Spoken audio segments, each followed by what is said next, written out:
ఇవి peace lily plants అండి. చూడండి వాటి ఫ్లవర్స్ ఎలా ఉన్నాయో అందంగా.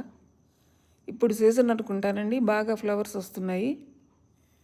వాటి పువ్వులు ఆ విధంగా ఉంటాయి అందంగా. ఇవి కూడా ఎండకి తట్టుకోలేవండి ఈ మొక్కలు.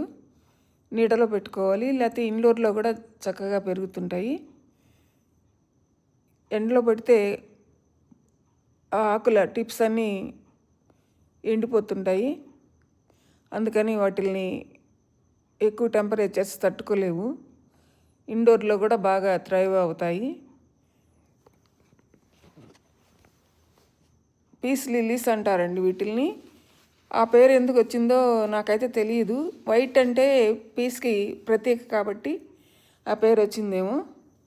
ఈ సీజన్లో బాగా పూస్తాయండి ఈ ఫ్లవర్సు, చక్కగా ఉంటాయి. అదండి వీటి సంగతి. చాలా బాగున్నాయి కదా ఈ ఫ్లవర్సు.